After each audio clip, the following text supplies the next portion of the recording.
네, 지금부터는 성경책 쉽게 이해하기 빌립보서 두 번째 시간을 같이 하도록 하겠습니다. 네, 이제 지난주에도 우리가 이제 빌립보서를 했는데요. 빌립보서는 기쁨에 대해서 계속 말씀하고 있습니다. 그래서 기뻐하라가 계속 중심 주제예요. 근데 제가 이제 보니까요, 인생에서 기뻐하는 게 제일 힘든 것 같습니다. 그러니까 지금 여기서 보면 항상 기뻐하라거든요. 항상.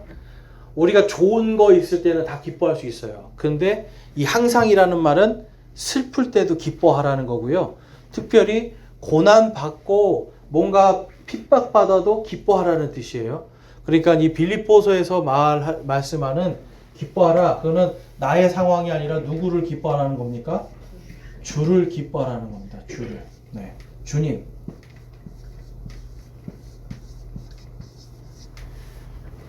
우리가 예수 우리 왕이여 찬양도 하고요. 이제 크리스마스 때는 항상 뭐 예수님의 왕이 나셨도다 하잖아요. 근데 찬양은 왕이라고 하는데 실제로 예수님이 우리의 진짜 왕이 되는 삶을 살고 있는가?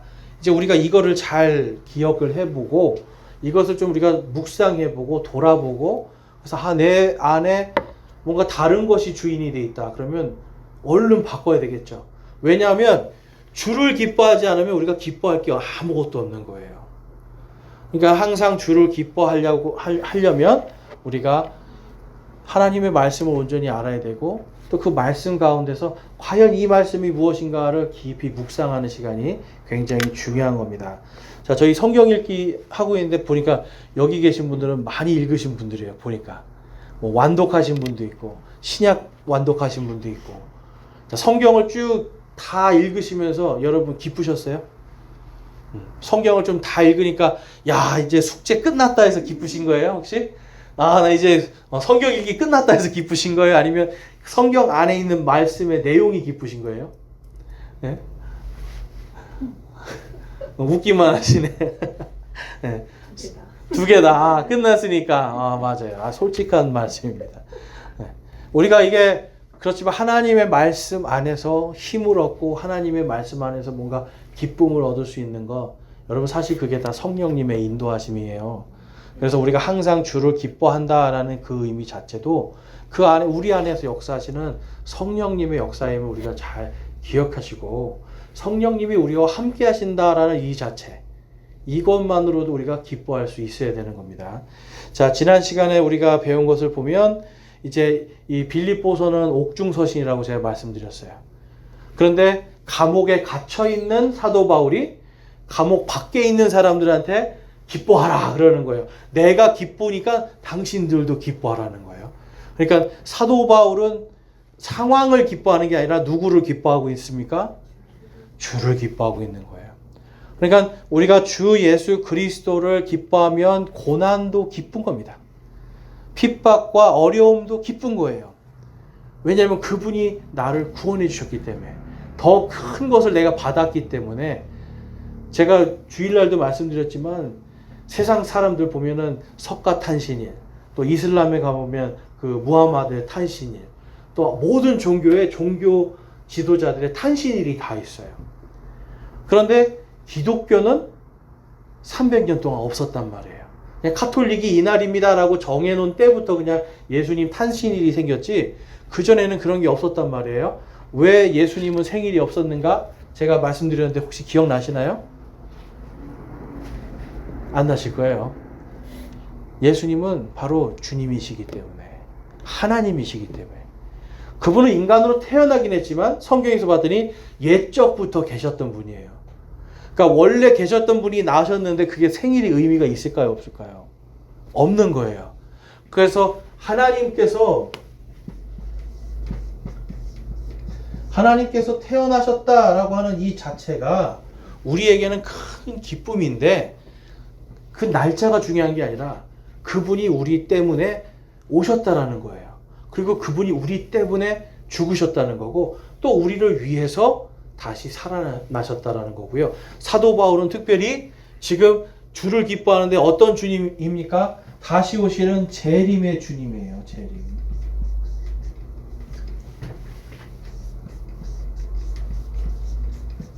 그래서 그리스도의 날을 기뻐하는 겁니다. 그리스도의 날. 그러니까 예수님은 태어나신 것이 사실 중요한 게 아니라 실질적으로 우리 그리스도인들에겐 예수님이 다시 오시는 날이 진짜 기쁜 날이죠. 왜냐하면 다시 오실 때 그때가 되면 우리의 이 아파지고 늙어지고 점점 썩어가는 이 육신이 전부 다 새롭게 되고요. 영원한 것으로 바뀌게 되죠. 그리고 우리 모두가 다 세상을 심판하는 사람들로 바뀌게 되는 거예요.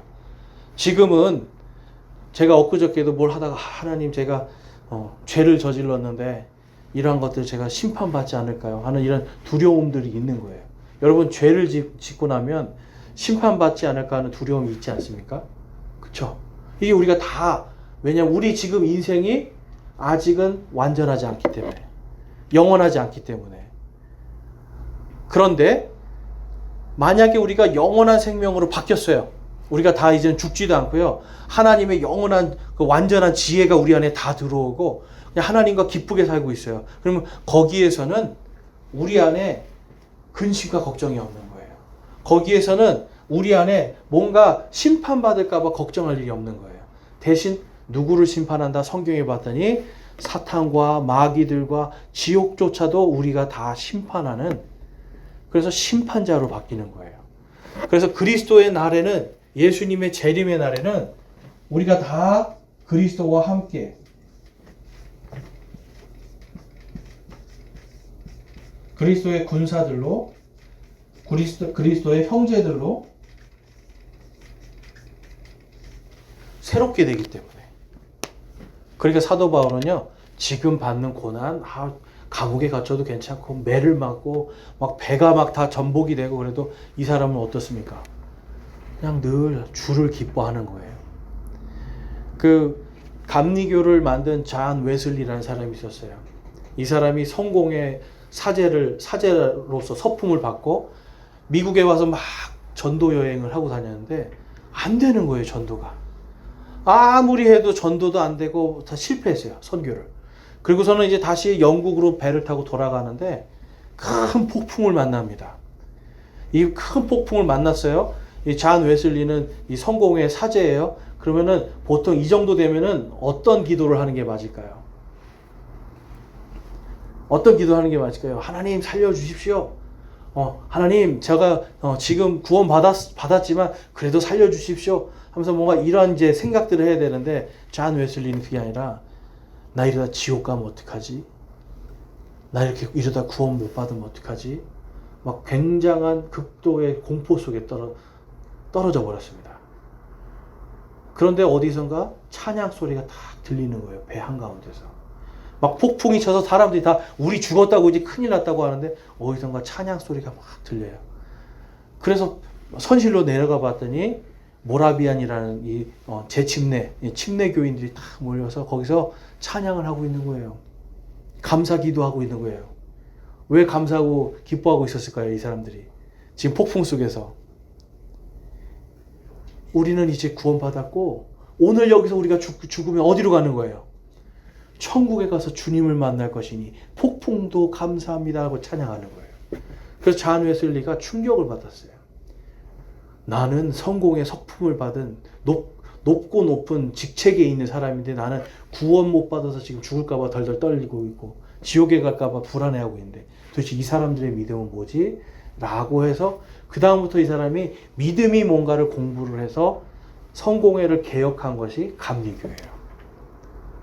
자, 자기가 아무리 높은 직분을 갖고 있어도 구원과 이 그리스도의 날에 대한 확신이 없으니까 죽음에 대한 두려움 속에서 기뻐할 수가 없었죠. 폭풍 속에서 아이 하나님 어떻게 나한테 이런 일이 선교까지 하고 왔는데 어떻게 나한테 이런 일이 원망하는 일이 생기는 거죠. 그런데 정말 그리스도의 날을 소망하는 진짜 믿음을 가진 사람들은 그 안에서 주를 기뻐하고 찬양하더라는 거죠. 여러분 사도 바울의 믿음이 이런 겁니다. 그리고 사도 바울이 빌립보서를 통해서 우리에게 하는 말씀이 그거예요. 사도 바울을 통해서 하나님께서 우리에게 하시고 싶은 말씀이 상황을 보는 게 아니라 주를 보라는 거예요. 그리고 그 주님은 어떤 주님입니까? 그리스도의 날에 영광 받으실 그 주님. 우리를 영광스럽게 하실 그 주님을 기뻐하라는 겁니다. 자, 그래서 그리스도의 나를 위한 생활 지침까지도 그것을 바라보는 풍성한 그리스도인의 열매 맺는 삶이 무엇인지도 우리가 이제 지난주에 간략하게 보았어요. 자, 이제 오늘은 빌립보서의 구조를 보면서 간략하게 본 것들을 좀 더 자세하게 좀 살펴보겠습니다. 자, 구조를 보면 사도 바울이 가지고 있는 기쁨을 간증하고 그것이 빌립보 교회 형제들에게도 있기를 소망하는 것이 이제 주된 구조를 갖고 있습니다. 그래서 1장 1절에서 2절은 이제 인사와 감사, 축복이에요. 빌립보 교회가 이때도 굉장히 어려웠거든요. 그런데도 불구하고 이 사도 바울은 그들을 축복합니다. 왜냐하면 그들의 마지막이 어떻게 될지를 알고 있기 때문에. 자, 그 다음에 1장 3절에서 30절까지는 믿음의 진보와 복음에 합당한 삶의 기쁨을 누리라는 겁니다. 자, 여러분, 복음에 합당한 삶을 살기 위해서는 많은 걸 포기해야 돼요. 정말 많은 걸 포기해야 돼요. 복음을 전하는데, 여러분, 그리스도를 전해야 되는데 나의 이기적인 생각 자꾸 내려놓게 되잖아요. 예전에 어떤 분이 자기 엄마한테 불만이 있대요. 왜 불만이에요? 그랬더니 엄마는 세상 밖에 나가면 천사래요. 그래서 어머님한테 물어봤어요. 왜 밖에 나가셔서 천사고 집에서는 안 되세요? 그랬더니 밖에서는 복음을 전해야 되니까. 밖에서는 복음을 전해야 되니까 자기가 다 참는다는 거예요. 막 화가 치고 올라가는데도 복음을 전해야 되니까 다 참는다는 거예요. 근데 왜 따님에게 못하세요? 그랬더니 쟤는 예수님 믿잖아요. 그러는 거예요. 네. 그러니까 예수님 믿으니까 함부로 해도 된다는 거야. 얘는 이제 구원 받았다 이건 거죠. 여러분, 그런 거는 아닌 거죠. 예, 예수님 믿기 때문에 이건 더 열심히 사랑해 줘야 되잖아요. 왜냐하면 예수님이 그 안에 계시니까. 그런데 어쨌든 우리가 복음의 걸림돌이 되지 않기 위해서 복음 전해야 되겠다 할 때는 우리가 정말 간슬게도 다 내주는 이런 믿음의 어떤 모습들을 보여줘요. 그런데 지금 그러한 합당한 삶이 과연 그렇게 다 보여주고 하는 이러한 삶이 어떤 것인가를 분명하게 얘기해 주는 거예요. 뭐냐면 제가 좀 전에 물어봤던 그분도 뭔가 전도를 많이 하면 내가 구원받을 것 같다라는 생각을 하니까 그래요. 그런데 성경은 그게 아니라 구원을 받았으니 이제 복음을 전하라는 겁니다. 뭐라고요, 여러분? 구원받기 위해서 전도하는 게 아니라 구원을 받았으니 전도를 하는 거예요. 구원을 받았으니 이제는 기쁘게 사는 거예요. 그러니까 여러분, 어떤 분들은 전도하려고 막 애를 쓰면서 자기를 다 내주어 버리거든요. 근데 그게 아니에요. 내 기쁨이 사라진다면, 내가 주를 사랑하는 그 기쁨이 사라진다면 문제가 있는 겁니다. 그것도. 자, 그래서 복음 안에서 이 사도 바울과 빌립보 교회가 서로 믿음으로 잘 교제하고 진보된 믿음이 계속해서 전진해 나가는 이러한 것들에 대한 기쁨을 두 가지를 이제 1장 3절에서 18절까지 써놨는데요. 하나는 빌립보 교회가 자신에게 풍성한 선물을 주는 것에 대한 기쁨이었습니다. 빌립보 교회는 그렇게 막 풍성하고 넉넉한 데가 아니었어요. 그럼에도 불구하고 또 박해도 있었어요. 그런데 누구를 먼저 생각한 거냐면 사도 바울이 저렇게 감옥에 갇혀 있는데 우리가 정말 뭐라도 해야 되지 않겠는가 한 거예요. 그러니까 본인들도 힘든데 저 사도 바울을 사랑하는 마음으로 헌금을 모아서 헌금을 에바브로 디도를 통해서 보내줘요. 이렇게. 그랬더니 사도 바울이 감동한 거예요. 자기들도 지금 빌립보 교회 지금 핍박받고 고난받고 힘든데 이렇게 많은 헌물들을 보내주다니 너무 감사합니다 하면서 그 기쁨에 대해서 얘기해요. 그러니까 여러분, 이게 자칫 잘못하면 돈 받아서 기쁘다고 들릴 수 있는데 돈 받아서 기쁜 게 아니라 이분들이 정말 믿음으로 보내준 그 사랑의 마음이 너무나 기쁜 겁니다. 자, 그러면서 이제 빌립보 교회에 대한 그 이제 소문을 듣는데 어떤 사람들은 거칠애로 복음을 전해요. 왜 이렇게 됐냐면 두 가지의 의미가 있어요. 하나는 우리도 사도 바울처럼 잡혀가면 어떡하지? 이런 생각을 한 거예요. 그러니까 잡혀가서 우리가 교회가 없어지면 안 되잖아. 그러니까 우리가 적당히 하는 척만 하자. 적당히. 그리고 또 어떤 사람들은 우리가 이렇게 더 열심히 복음을 전하다가 혹시 사도 바울이 더 큰 벌을 받으면 어떡하지? 그래서 거칠애로 적당히 하자는 사람들이 있었고요. 또 한 그룹은 아니야. 이럴 때일수록 더 열심히 해야 돼. 우리가 목숨 내놓고 잡혀가더라도 열심히 전해야 돼. 사도 바울은 하나님께서 알아서 해주실 거야 하고 나갔던 사람들이 있었던 거예요. 근데 사도 바울이 이 두 그룹에 대해서 여러분 같으면 어떠시겠어요? 여러분들이 사도 바울이면 적당히 하는 사람들한테 어떻게 말해주고 싶으세요? 네? 당신들 더 열심히 해야 되는 거 아니야? 막 이렇게 하실 것 같지 않아요? 제가 볼 때는 여러분들은 그럴 수 있는 분들일 것 같아요. 왜냐하면 너무 열심들이시기 때문에. 자, 그런데 사도 바울은 뭐라고 하냐면 거칠애로 하든지 정말 진실되게 하든지 그리스도만 전해지면 된다라는 거예요. 그리스도만 전해지면 된다. 우리가 요거를 잘 기억해야 됩니다. 이게 지금 이제 요 부분을 지금 잘 몰라서 예를 들면 장로교회에서도 침례교회를 막 욕하고요. 침례교회에서도 장로교회를 욕하고 막 그래요. 당신들 똑바로 안 한다 이런 거죠. 쉽게 말해서. 이쪽에서 볼 때는 이쪽이 똑바로 안 하는 것 같고 이쪽에서 볼 때는 이쪽이 똑바로 안 하는 것 같아요. 근데 하나님의 마음은 어떠실까? 하나님이 볼 때 다 너네 거기서 거기야. 근데 어쨌든 그리스도가 전해지는 것으로 하나님은 기뻐하시는 거예요. 그리스도의 복음이 올바로 전해지지 않는 게 문제인 거지. 방법이라든지 형식은 조금 다르더라도 그리스도가 전해지는 것을 하나님은 기뻐하는 거죠. 왜냐하면 그걸 통해 생명이 살아나니까. 침례를 받으면 더 좋겠지만 침례 안 받는다고 구원 못 받는 건 아니잖아요. 하나님의 입장에서는 그래 저렇게라도 구원할 수 있도록 하나님이 해주시는 거예요. 또 예전에 보면은 정말 어떤 경우에 제가 그런 거 봤냐면 목사님인데 전혀 그러니까 이분이 정말 하나님을 믿는가? 라고 할 정도의 사람이에요. 인품도 그렇고. 그런데 그 사람을 위해, 그 사람이 하는 한마디 복음 때문에 누군가는 구원을 받더라는 거죠. 그렇다면 하나님의 입장에서는 이렇게 전해지든 저렇게 전해지든 복음이 전해지는 것을 더 기뻐하시고, 물론 목회자라든지 교회들이 하나님 말씀대로 잘하면 더 좋아하시겠지만, 더 좋아하시는 교회라면 더 열심히 해야 되겠죠. 그렇죠? 그러니까 아무튼 하나님께서 이 빌립보 교회에게 사도 바울을 통해서 말씀하시는 거예요. 그런 거 가지고 싸우지 말아라. 나는 어떻게든지 복음이 전해지고 생명이 살아나면 그걸로 만족한다 하시는 거예요. 그러니까 우리들이 너네가 잘났네 내가 잘났네 가지고 서로 싸우는 게 하나님 앞에서 굉장히 무익한 거죠. 그래서 성경에서도 쓸데없는 논쟁하지 말으라고 계속 말씀하는 거예요. 오히려 하나님의 영광을 가리게 되기 때문에. 그 다음에 1장 19절에서 30절에 가보면 그리스도로 인한 고난이 오히려 그리스도와 함께 사는 기쁨이라고 말씀을 합니다. 고난이 그리스도와 함께 사는 기쁨이래요. 자, 이거 느껴보신 분 계세요? 고난이 그리스도와 함께 사는 기쁨이에요. 이게 여러분 보통 우리가 그냥 편안하게 신앙생활을 하면 이게 뭔지 모릅니다. 사실 잘. 그런데 그리스도 때문에 고난을 받다 보면 야 정말 주님이 나와 함께 여기 계시는구나를 확 느끼게 되는 거죠. 그러니까 이런 게 사실 필요한 거예요, 우리가. 그래서 제가 우리 장년들에게도 좀 권하고 싶은 건 그거예요.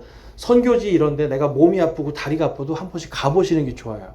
여행 가는 게 아닌 거잖아요. 내가 다리가 아파도 고난 예수 그리스도를 위해서 복음을 전해보러 가겠다고 하는 이런 마음이 굉장히 중요하거든요. 근데 가보면 하나님이 나와 같이 계시는구나를 느끼는 거예요, 사람이. 하나님이 정말 이게 되겠어라고 했는데 되게 해주시는 거를 보게 되는 거예요. 그러면 그 다음부터 그 사람은 어디를 가든지 주를 기뻐하게 됩니다.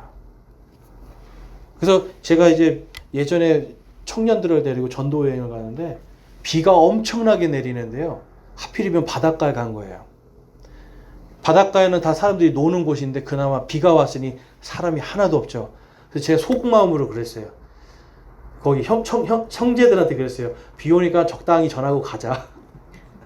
비 오니까 이거 위험해. 이제 번개도 치고 위험하니까 그래서 그냥 적당히 일단 오긴 왔으니까 만나는 사람도 여기 비 안 맞는 데서 적당히 전해주고 우리 가자 그랬더니 청년들이 안 된다는 거예요.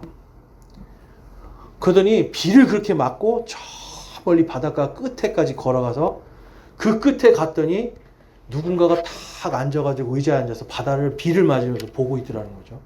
그래서 가서 베트남 사람이었대요. 당신 왜 여기 앉아있냐 그랬더니 도대체 하나님이 누구신가 자기가 생각을 해보고 있었다라는 거예요. 그래서 당신 예수님을 믿냐 그랬더니 예수를 믿지는 않는데 뭔가 하나님이 계신 것 같은데 이분이 누군가 생각하고 있었고 누가 좀 알려줬으면 좋겠다 하고 있었다는 거예요. 그런데 그 청년들이 가서 거기서 내가 그 하나님이 누군가 가르쳐 줄게 하고서 복음을 막 전했더니 비를 맞으면서 전한 거거든요. 거기서 이 사람이 내가 그 예수를 믿겠습니다 하더라는 거죠. 그리고 나서 이 청년이 와서 완전히 인생이 바뀌어 버렸어요. 그러니까 그 전에는 하나님이 계시는 건 아는데 자기가 하나님께 적당히 하니까 하나님도 자기한테 적당인 거예요. 하나님이 요건 하나님이 못 해주셔. 요거는 하나님도 할 수 없어 라고 생각했는데 아니더라는 거죠. 내가 복음 때문에 나갔더니 하나님이 정말 나와 함께 계시는 걸 딱 느껴버리는 거예요. 그래서 이 친구가 그것을 가지고 그 힘을 가지고 그 굉장히 높은 산에도 그냥 안전장치 없는 그런 등산팀에 섞여서 갔다 오더니 정말 간증을 하더라고요. 거기서도 내가 하나님을 만났다고. 자, 여러분, 하나님은요, 우리가 고난을 피해 다니고 고통을 피해 다니고 계속 피해 다니는 걸 원하시는 게 아니에요. 하나님은 우리가 이 고난 가운데 그리스도의 기쁨을 성취하기를 원하시는 거예요. 그리스도의 고난을 이 고난이 그리스도의 기쁨으로 우리를 인도를 하는 겁니다. 그래서 고난이 때로는 우리에게 기쁨이 되는 것은 다른 것이 아니라 그 순간에 우리가 주를 바라볼 때, 나에게 이 고난을 주님께서 왜 주셨을까? 때로는 이 고난 때문에 어떤 생명이 살아나지 않을까? 이 고난 때문에 나를 통하여서 하나님께서 영광 받지 않으실까? 우리가 이러한 것들을 주님을 바라볼 때에 그때는 고난이 기쁨으로 바뀌게 돼요. 사도 바울은 그걸 이야기하는 겁니다. 그래서 빌립보 교회가 모두가 한 믿음과 한 마음으로 그렇게 돼야 된다는 거예요. 그러니까 교회 안에 자꾸만 나는 이래서 못해요, 도망 다니고 나는 이게 하나님 적당히 믿고 싶어요, 이렇게 하지 말라는 거예요. 그냥 전부 다 정말 내 인생에 고난이 오고 고통이 오고 두려움이 올 때 그 도망가지 말고 당당히 하나님과 함께 딱 서라는 거예요. 거기에. 자, 그 다음에 두 번째로 이제 우리가 볼 것은 이제 2장인데요. 그리스도 안에서 한 마음과 한 뜻이 되라는 겁니다. 그래서 기쁨을 성취하라.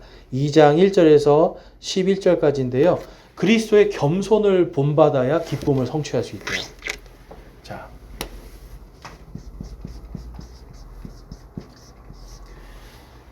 그리스도의 겸손입니다. 내 겸손이 아니라 주님의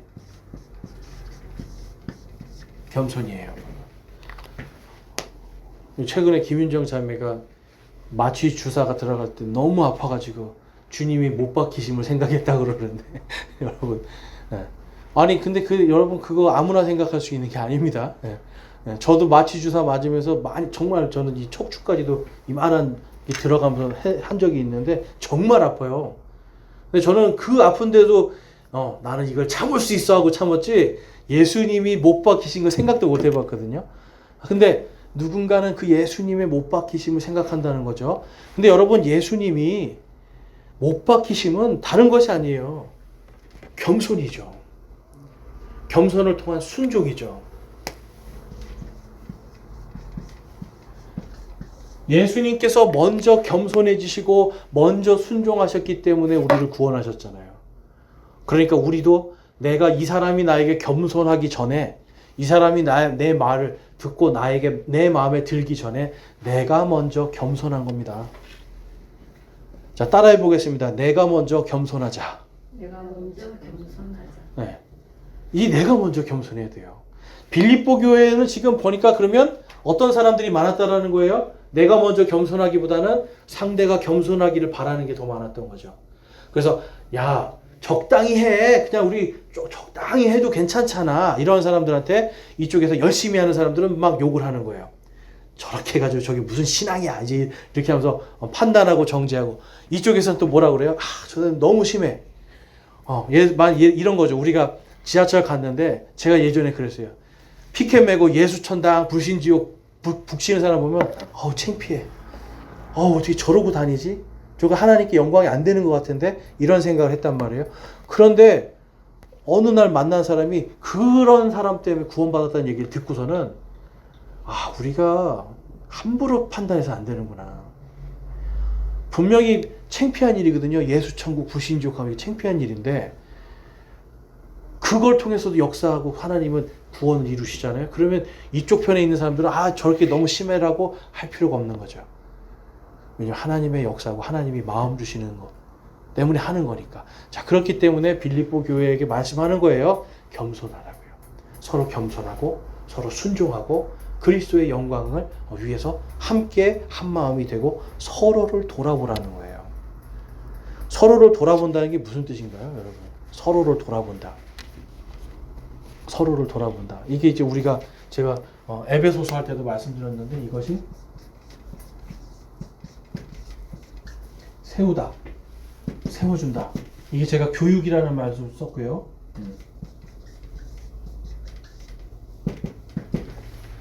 서로의 부족함을 채워주는 거예요. 서로의 부족함을 채워줘요. 그래서 제가 이렇게 우리 나이가 많으신 형제님들, 자매님들 앉아서 얘기하시는 걸 이렇게 듣다 보면은 지식적으로 보면 제가 볼 때 지식적으로는 저게 좀 아닌 것 같은데 라고 하지만 이분들의 그 수십 년 동안 살아오시면서 쌓인 노하우와 지혜는 따라갈 수가 없는 거죠, 우리가. 그러니까 이러한 것들을 서로 돌아보면서 지식적인 것이 아니라 그 마음으로 이분이 정말 어떤 분이신가 보고 또 그것을 배우고 또 그것을 서로 익히고 그러면 연세 드신 분들도 젊은 사람들의 말을 또 들어주셔야 되죠. 요즘은 또 이런 것이구나 하면서 들어주고 서로 어떤 부분에서 그리스도 안에서 하나가 되는 딱 접점을 가져야 된다는 거예요. 자, 이런 식으로 그리스도 안에서 하나가 되고 서로 돌아보라는 겁니다. 그 다음에 2장 12절에서 18절에 가보면 이제 받은 구원을 일하여 드러내래요. 자, 성경은요 굉장히 참 이 유교와는 전혀 다른 얘기를 합니다.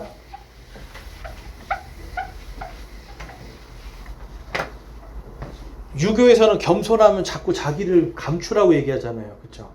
그래서 한국 사람들이 성경에서 믿지 않는 사람들도 좋아하는 구절이 그거래요. 오른손이 하는 일을 왼손이 모르게 하라. 그러니까 믿지 않는 사람들도 이 말을 굉장히 좋아해요. 오른손이 하는 일을 왼손이 모르게 하라. 근데 여기서 지금 빌립보서에서는 받은 구원을 드러내래요. 이 두 개가 좀 다른 것 같지 않습니까, 여러분? 자, 오른손이 하는 일을 왼손이 모르게 하라. 이거는 겸손 얘기하는 거 맞아요. 그러니까 내 자신이 드러나지 않게 하는 거예요. 그런데 여기서 보면 구원을 드러내래요. 구원. 그러면 결국은 뭐냐면 내가 한 것을 드러내는 것이 아니라 내가 한 것은 여러분 내가 한 오른손으로 한 거는 모르게 하는 게 맞아요. 그런데 하나님께서 하신 거는 드러내라는 거죠. 그래서 하나님께서 하신 것은 우리가 구원인데요. 자, 구원은 영과 혼의 구원이 있고요. 그 다음에 육의 구원이 있습니다. 이게 우리 부활이라고 하죠. 그 다음에 우리 삶의 순간순간에 구원이 있어요. 삶의 순간순간.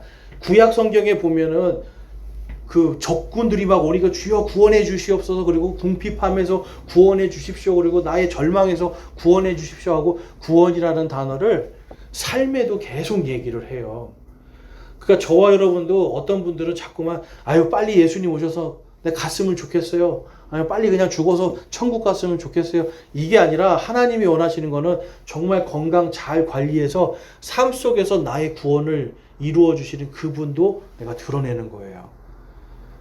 그래서 돈 때문에 죽겠습니다. 건강 때문에 죽겠습니다. 입에서 계속 부정적인 말 이러한 인생으로 살아가는 게 아니라 내가 건강이 나쁘지만 내가 그래도 주님을 내가 찬양합니다. 왜요? 내가 그분의 영광과 그분이 나를 향한 보상이 기다리고 있기 때문에 그리스도의 날을 내가 기뻐하고 소망합니다. 라고 하면서 주님을 드러내는 거예요. 건강이 나쁘든 경제적인 문제가 있든 아니면 지금 우리나라처럼 세상이 지금 어지럽고 막 이런 때에도 하나님을 기뻐하는 마음을 드러내라는 거예요. 이해가 되십니까? 그러니까 우리는 그래서 이거에 대해서 우리 이제 갈라디아서였었나요? 자랑하는 자는 항상 주를 자랑하라고 그러잖아요. 그렇죠? 주를 자랑하는 거예요. 그리스도만, 오직 주님만을 자랑하는 삶. 그래서 내가 지금, 그럼 사람들이 물어볼 겁니다. 아니, 당신은 어떻게 이 상황에서 기뻐할 수 있어요? 그러면 이 얘기하는 거죠. 나는 예수님께서 나를 구원해 주심을 믿기 때문입니다. 아니, 당신은 지금 돈도 없고요, 건강도 나쁘고요, 모든 게 감사할 게 없는데 어떻게 기뻐할 수 있어요? 네, 저는 지금 아무것도 없고 다 인생의 밑바닥이지만 이거는 잠깐이고 이제 예수님께서 오시는 날, 그때 내가 받을 영광이 기다리고 있기 때문에 나는 기쁩니다 라고 한다면 그 사람이 돌아가면서 무슨 생각을 하겠어요? 아, 미쳤네 이런 생각을 하겠죠. 그런데 생각해보면 생각해볼수록 도대체 저 사람은 어떻게 저렇게 믿을 수 있지라는 생각을 하고 나도 저런 믿음을 갖고 싶다라는 생각을 갖게 돼요. 그래서 우리가 한결같이 나의 구원, 영과 혼과 육의 구원뿐만 아니라 삶 속의 순간순간 역사하시는 그 하나님의 구원을 우리가 일하여서, 이 워크아웃은 또 운동이라는 뜻도 있거든요. 우리 겉을 막 보여주는 거예요. 그래서 이런 보여주는 그러한 믿음도 같이 가져야 된다. 그래서 내가 한 것은 오른손이 한 걸 왼손이 모르게 하는 게 맞고, 주님이 한 것은 일하여서 내가 드러내 보이는 것, 그것을 이야기하고 있습니다. 그래서 모든 역경 속에서도 불평과 시비 없이 하라라고 말씀해요. 그 다음에 순종하고 사람들에게 흠없고 무해하고 책망받을 것이 없도록 하라라고 말씀합니다. 자, 구원받았다고 하는데 삶이 흠이 있고요, 책망받을 게 많아요. 계속해서. 이게 하나님께 영광이 되겠냐는 거죠. 구원을 드러내 보이는 게 아니라 오히려 사람들이 저런 구원 나는 못 받겠네, 또 저 사람이 구원받았으면 나도 구원받았겠다 이렇게 생각한다면 그 사람의 구원의 길을 막아버리는 거죠. 그래서 성경에서 보면 예수님도 말씀하시는 거예요. 바리새인들만큼 바리새인들의 의가 굉장히 컸거든요. 그 정도 너희들도 의롭게 살으라는 거예요. 그러면서 예수님을 나 구원받았습니다라고 말하라는 거예요. 그러니까 흠 많고 책망받고 사람들에게 자꾸 해를 끼치고 그러면 과연 그 사람이 구원받은 사람이라고 누가 인정을 하겠어요? 그렇죠? 그래서 우리의 입술이 자꾸만 입술이 다른 사람 흠을 잡거나 다른 사람 책망하거나 다른 사람에게 해가 되는 말 한다면 우리 입술 차라리 닫아버리는 게 낫죠.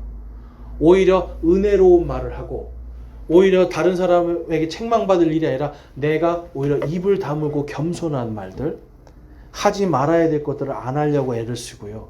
그 다음에 누군가를 뒤에서 욕하거나 헐뜯거나, 성경에 보면 뒤에서 수근수근 대지 말라고도 말씀하잖아요.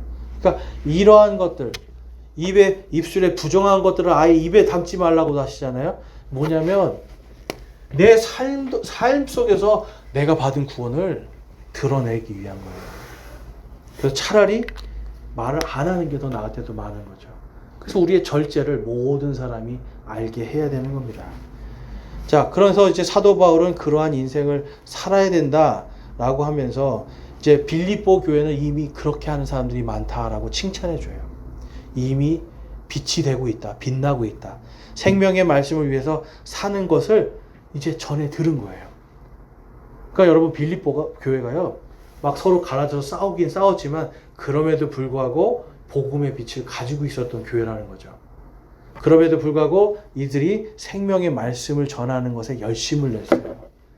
그러니까 그냥 거칠애로 전하는 것도 여러분 아무나 전하는 게 아니잖아요. 그렇죠? 그 사람들도 나름 자기들 안에서는 거칠애로 보이지만 만약에 오늘날 우리의 입장에서 보면 야, 정말 저렇게 목숨 걸고 간다고? 라고 보일 정도로 열심히 한 사람들이에요. 근데 자기들끼리 볼 때는 열심히 떨어졌어라고 서로 이렇게 싸웠던 거죠. 그렇기 때문에 사도 바울은 굉장히 기뻐했던 거예요. 내가 열심히 가르치고 수고하고 노력한 게 헛되지 않았구나. 내가 당신들을 보니까 내가 헛된 게 가르친 게 아니라는 게 내가 드러났으니 나 기쁩니다. 그러는 거예요. 그러니까 서로 기뻐하라는 거예요. 서로. 그래서 그 기쁨과 그 모든 것들 속에서 내가 지금 죽어도 나는 기쁩니다.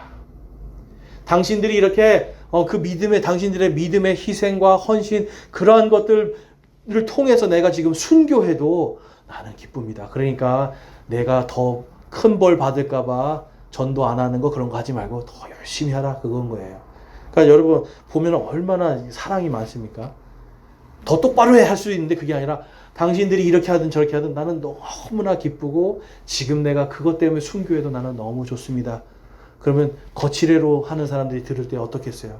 아, 우리가 거리낄 것이 없겠구나. 우리도 사도 바울처럼 한번 열심히 나가보자 하는 동기부여가 되는 거죠. 자, 그 다음에 세 번째로 보는 거는 이제 2장 19절에서 30절에 이제 디모데와 에바브로디도의 수고와 헌신, 섬김을 칭찬합니다. 그리고 기쁨으로 주님 안에서 받아들이기를 추천해요. 자, 이제 요거는 이제 우리가 좀 아셔야 되는 부분이 있어요.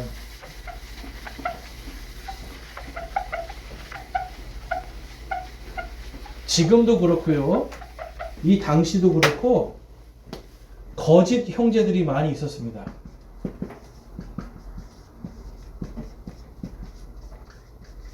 자, 이 사람들은 뭐냐면 거짓 형제들은 뭐냐면 하나님을 잘 믿는 것처럼 하는 거예요.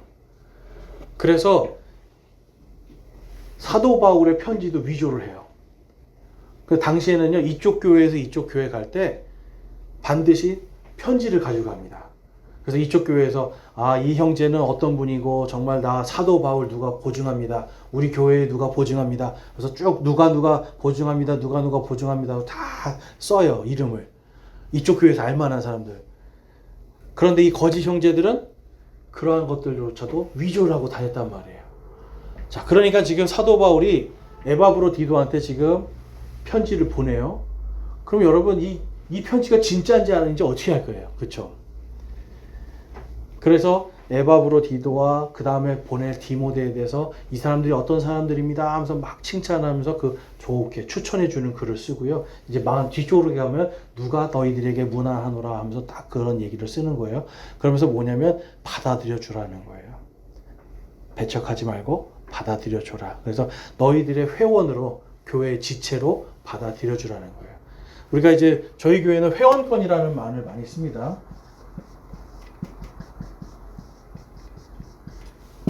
뭐냐면 우리는 대부분 교회를 이쪽에 갔다가 저쪽에 갔다가 이제 요즘 시대는 자유롭게 하잖아요. 근데 옛날에는 이제 초대교회 때는 그게 아니라 내가 에베소 교회에 있다가 빌립보로 갈 때는 여기서 회원권을 이렇게 써주는 거예요. 그래서 이 사람 우리가 추천합니다. 누가 보증합니다. 그래서 보내줘요. 그럼 이 사람이 빌립보 교회로 딱 오는 순간 받아들여 주죠. 그럼 그때부터는 빌립보 교회 사람이 되는 거예요. 네. 그러다가 빌립보에 있다가 다시 에베소 교회로 또 가요. 그럼 또 에베소 교회에서 또 편지를 써주는 거예요. 그럼 에베소 교회 와서 에베소 형제들이 받아들여주면 그때부터는 또 에베소 교회 사람이 되는 거예요. 이렇게 질서가 있었어요. 그래서 예전에도 우리나라에도 한 70년대, 80년대 아니고 70년대까지만 해도 교적부라는 게 있었습니다. 교회에. 그래서 교회를 옮길 때 교적부를 가지고 가서 거기에 보면 다 내가 언제 상 받았고 언제 직분 받았고 다 써 있거든요. 벌 받은 것까지 써 있거든요. 그러니까 그거를 가지고 가야 진짜 교인 맞군요 하고 받아줬단 말이에요. 그러니까 그런데 아무튼 이제 지금 그래서 그러한 의미 안에서 디모데와 에바브로디도를 추천해 주면서 이 사람들 정말 잘 섬기는 사람이고 잘 받아주고 너희들이 정말 형제로 받아들여서 한 지체가 됐으면 좋겠다 하는 이런 추천의 글을 씁니다. 자, 그 다음에 이제 3장 1절에서 11절로 이제 가보면 성도들의 이제 성도들은 이미 믿음의 의를 소유했다라는 거예요. 그래서 부활의 교리를 확실하게 가지라 이 얘기를 합니다. 부활. 자, 부활이라는 게 여러분 빌립보 교회에서도 굉장히 중요하게 여기는 이유가 아까 말한 이 거짓 형제들이 부활을 계속해서 부활의 교리를 허물고 있었어요. 부활은 이미 지나갔다. 지금이 그 환란기다. 뭐 이런 식의 그 가짜 교리들을 자꾸 만들어내는 거예요. 지금도 이단들이 다 얘기하는 게 그거잖아요. 지금이 환란기라고 하잖아요. 그래서 지금 자기네를 믿지 않으면 구원 못 받는다고 얘기하죠. 그 다음에 부활은 다 영적인 부활이지 실제로 하는 게 아니다. 이렇게 얘기를 한단 말이에요. 그런데 그러한 가짜 형제들에게 속지 말고 부활에 대한 확신을 가지라는 거예요. 그래서 그때 바로 그리스도의 날에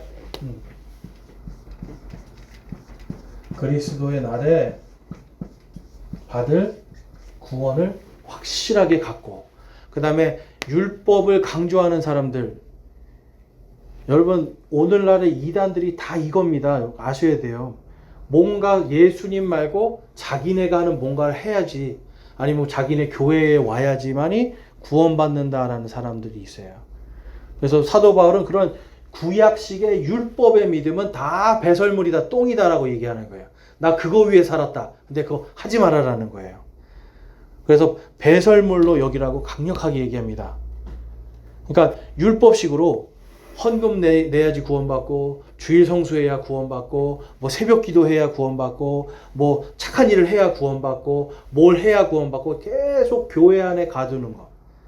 뭐 요즘엔 또 심지어는 성전 건축해야 구원받고, 뭐 이런 거까지 나와요.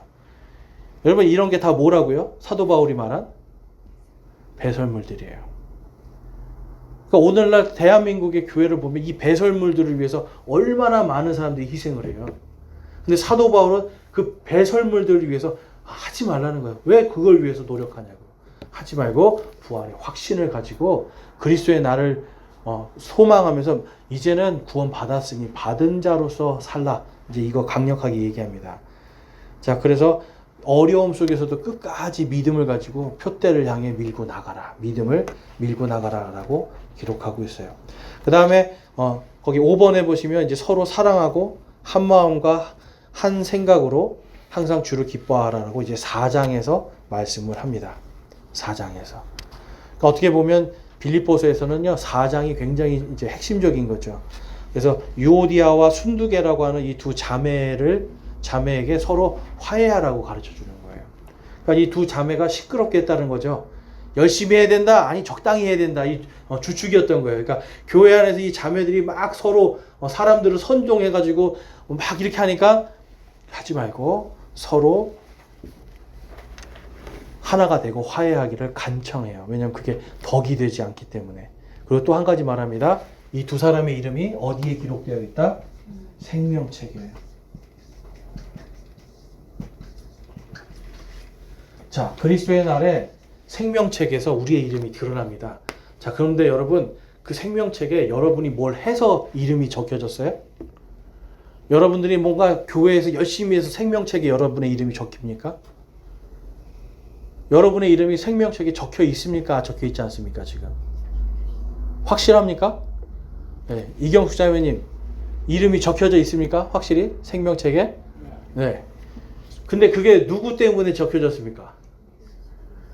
예수님이죠. 그러니까 내가 한 게 아무것도 없는 거예요. 그러니까 뭐 잘났네 말았네 서로 싸우지 말라는 거예요. 열심히 하네 열심히 못하네 그거 가지고 서로 판단하고 정죄하지 말라는 거예요. 왜냐하면 그들의 이름이 생명책에 기록돼 있고 그거는 오직 예수님 때문이잖아요. 그러니까 너희 안에 겸손해지라는 거예요. 누가 더 잘났네 못났네가 아니라. 그래서 겸손하게 주의 날까지 서로 용서하고 화해하고 기쁘게 살아라 그 얘기하고 있습니다. 자, 그래서 이제 그 밑에 이제 빌립보서 4장 2절에서 4절까지인데요. 같이 한번 읽어보겠습니다. 시작. 내가 유오디아에게 간청하며 순두계에게 간청하노니 이것은 그들이 주 안에서 같은 생각을 품게 하려 함이라. 또한 참된 멍의 동료인 내게도 간절히 권하노니 복음 안에서 나와 함께 수고하고 또 클레멘트와 나의 다른 동료 일꾼들과 함께 수고한 저 여자들을 도우라. 그들의 이름이 생명책에 있느니라. 항상 주를 기뻐하라. 내가 다시 말하노니 기뻐하라. 아멘. 제가 잘 모르겠지만 빌립보 교회는 아무래도 자매들이 많았던 것 같아요. 형제들이 많았다라면 형제들이 이걸 다 리드를 했을 텐데 자매들이 많으니까 그 중에 유오디아와 순두계라고 하는 이 아주 강력하게 말하는 두 사람이 서로 이렇게 싸우니까 사도 바울이 내가 간청한다고 그래요. 간청한다고. 내가 정말 간절히 말하니까 서로 화해하고 한 마음을 품어라. 왜냐하면 모두가 다 같은 동료 일꾼들이고 다 생명책에 그 이름이 기록되어 있기 때문에. 그래서 항상 주를 기뻐하라 라고 내가 다시 말하노니 기뻐하라라고 말씀을 합니다. 그리고 9절에서는 내 안에서 배우고 받고 듣고 본 것들을 행하라라고 하면서 8절에서 어떻게 살아가야 될지를 다 말씀해 줘요. 진실하게 되는 것, 정직하게 하는 것, 의로운 것, 순수한 것, 이게 다 무엇인지, 덕이 될 만한 것이 무엇인지를 곰곰하게 생각하라는 거예요. 그러니까 저와 여러분이 이런 걸 생각 안 하면 말도 함부로 나가고 행동도 함부로 나가게 되겠죠. 그러면 하나님께 영광을 돌릴 수가 없고 나의 구원을 드러내 보일 수가 없는 거예요. 그래서 기뻐하면서, 주를 기뻐하면서, 그렇지만 우리가 곰곰하게 이런 것들을 생각해보고 그리스도 안에서 배우고 익힌 것들을 그대로 행하라라고 권면을 해주고 있습니다. 네. 그래서 마지막으로 보면 이제 4장 10절에서 20절에 이제 다시 한번 이 풍성한 후원에 대해서, 선물에 대해서 감사하는 걸 얘기하고 있어요. 그 사도 바울이 여기서 이제 얘기하면서 그래요. 내가 궁핍해서 감사한 게 아니라고. 나는 다 배웠다고요. 그래서 궁핍하든 이런 것 때문에 감사한 게 아니라 하나님이 너희를 통해서 풍성하게 부어주시는 그것을 내가 감사하고 너희들에게도 풍성하게 공급해 주기를 축복한다라고 기도하면서 이제 마무리로 작별 인사하고 끝납니다. 여러분, 빌립보서가요, 이게 1장, 4장까지밖에 안 되는 짧은 건데요. 이 안에 우리가 교회 생활, 교회가 무엇인지, 성도들의 삶이 무엇인지를 그대로 다 응축해져 있어요. 복음까지도 다 응축해 있어요. 그런데 결론은 그겁니다. 주를 기뻐하라는 거예요. 그리고 주를 기뻐하는 사람만이 정말 삶 속에서 구원을 드러낼 수 있는 사람이 되는 거예요. 주를 기뻐하는 사람만이 환경을 보는 것이 아니라 내 입술과 내 손과 발이 주님의 영광이 되는 것을 위해서 내가 사용하도록 내 자신을 드리기에 합당하게 된다는 거예요. 그렇기 때문에 저와 여러분이 정말 누군가를 판단하고 정죄할 때, 이 사람 이름이 생명책에 있지. 이건 나 때문에 기록된 게 아니지. 그러면서 겸손해져야 돼요. 그래서 그리스도의 겸손을 우리가 늘 기억하고 대신 그리스도의 날에 받을 영광과 부활의 소망을 가지고 끝까지 믿음을 가지고 전진해 나갈 때 우리의 삶 속에서 나의 영과 혼과 육을 구원하신 그리스도, 그리고 나의 삶의 주인이 되신 바로 그 주님을 기뻐하는 진정한 믿음의 생활을 할 수 있다. 여러분, 빌립보서는 우리에게 바로 그 말씀을 전해주고 있습니다. 그래서 저와 여러분이 정말 그리스도의 평강이 우리를 지키시는 바로 그러한 삶을 살 수 있기를 소망합니다. 우리 마지막으로 빌립보서 4장 4절 읽고 함께 기도하겠습니다. 시작. 항상 주를 기뻐하라. 내가 다시 말하노니 기뻐하라. 아멘. 기도하시겠습니다. 하나님 아버지 감사합니다. 저희들이 오늘 빌립보서를 마칩니다. 저희들의 인생 속에서 주를 기뻐하는 것이 가장 힘든 이러한 연약한 모습들밖에 없음을 고백합니다. 아버지 하나님 용서하여 주시옵소서. 대신 저희들이 정말로 주님을 기뻐하는 삶을 향해서 끝까지 전진하여 밀고 나갈 수 있는 믿음의 힘을 주시기를 간절히 원합니다. 아버지 하나님 저희에게 믿음의 힘을 주시고 성령님을 통하여서 충만함을 주시고 우리 모든 지체들 한 사람 한 사람이 서로 세워주며 함께 정말 예수님의 다시 오시는 그날까지 믿음으로 전진할 수 있도록 인도하여 주시옵소서. 우리 주 예수 그리스도의 이름으로 감사하며 기도드리옵나이다. 아멘.